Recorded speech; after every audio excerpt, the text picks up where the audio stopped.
嗨，早安。等一下我們要去海雲台那邊走走，然後在出發之前，我要先來做一件事情，就是今天是日檢成績公布的日子。對，我考的是 N1。那，小明，你沒有考過 N1 嗎？對，這是我第一次考，因為我沒有打算在日本就職。對，就頂多就是去打工什麼的，沒有想要去那種大公司上班，我就沒有這方面的需求，所以我一直都没有去考 N1。然後是前陣子我哥哥他最近也開始學日文，然後他考了 N4，我也想說我也去考一下 N1 好了，就是就考考看，這樣，可以查成績哦，有，我的總分180分，我拿了139。言語知識、語彙、文法，我真的是很不行。聽解是60分，拿38分。聽解我也是常常都聽不懂。其實我到現在比如說去外面買東西啊，跟日本人溝通，我都是處在一種就是我具體說不出對方在講什麼，但是我又好像有一點點听得懂的那種，一邊猜測一邊溝通的狀態。然後我的等級是 B2 等級，那我之前的英文考試也是落在 B2 等級，所以我的英文跟日文的考試的結果是程度上是蠻接近的，但是我自己知道我的英文比日文好很多，我覺得這個日檢它是有一點高估我的程度了。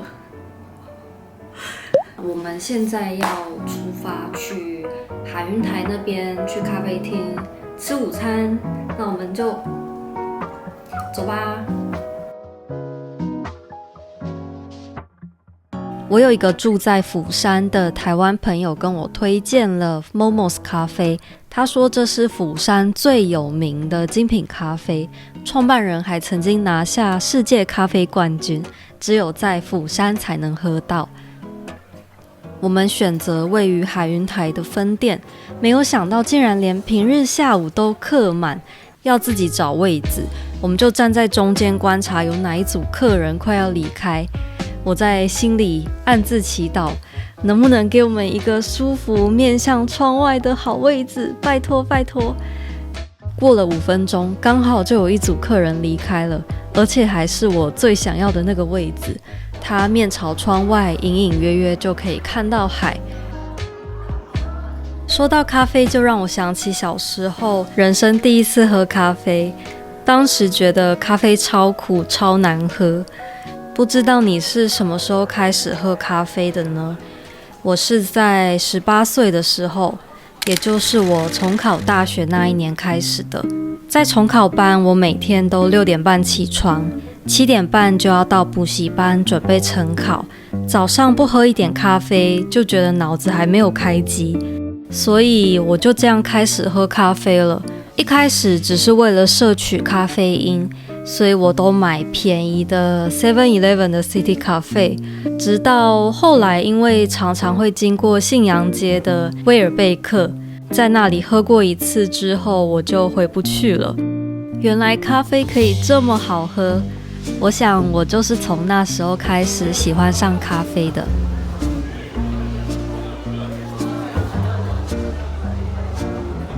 我們點了一個巧克力蛋糕，巧克力的香氣非常濃郁，甜度也恰到好處，搭配最底層的餅乾，吃起來真的又幸福又罪惡。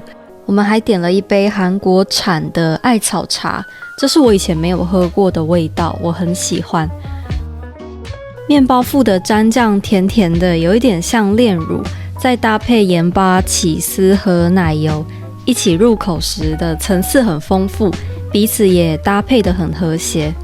整體的花費和星巴克差不多，但無論是食物還是咖啡，整體的感受都好很多。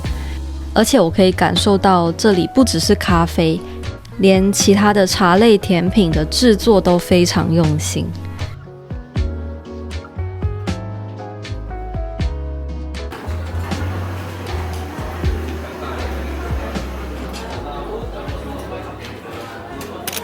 我一直在想，今年要不要換去韓國生活看看。前陣子我看了《納瓦爾寶典》，裡面有一句話令我印象深刻：選擇住在哪個城市，幾乎能完全決定我們的人生道路。所以我也開始思考，我要在日本住多久？我未來想去哪裡？為了找出答案，我想要暫時離開一下，去其他國家感受當地的氛圍。我覺得我好像一直都是個對離開特別乾脆的人。想想高中時轉班2次，大學重考3次，轉系1次。曾經我以為自己的善變是因為喜新厭舊，但後來我發現好像不是這樣。喜歡的食物我可以天天吃，喜歡的音樂我也可以重複循環300次。現在我明白，我的善變是因為我不想要將就的活着。人生只有一次，我想要為自己真正熱愛的事而活。所以在我找到最愛的那個地方、那個人、那個事物之前，我會一直嘗試，一直離開。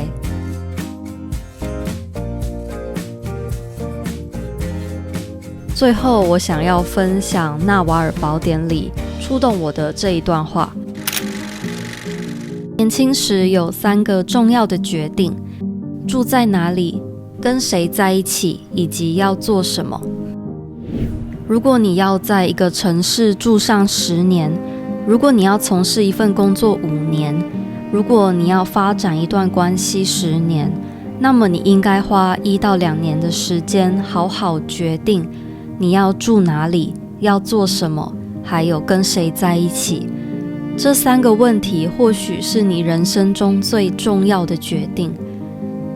不要隨波逐流，也不要把人生的主導權交給別人。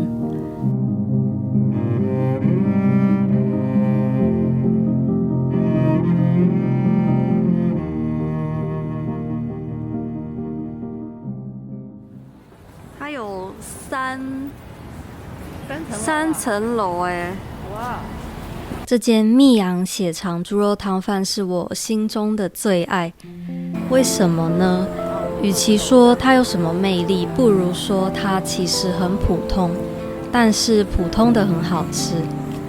我在其他間店也有吃過好幾次豬肉湯飯，有些店的湯頭沒有香氣，有一些豬肉片太柴，有些賣的小菜味道不新鮮。但這間的豬肉湯飯各方面都很有水準，不是特別突出，可是也沒有出錯。這給了我一個啟發，我想到有時候我們開店經營品牌，都會想着自己有什麼賣點，要有獨特性。但是我們往往會忽略一件事情，就是基本功。我相信，只要我們把該做的事情都做好，沒有哪裡出錯，整體下來就已經排名很前面了。像這間店沒有厲害的裝潢，沒有什麼特制的招牌菜，但是它擁有我最熟悉的好吃的豬肉湯飯，光是這一點就值得我一去再去。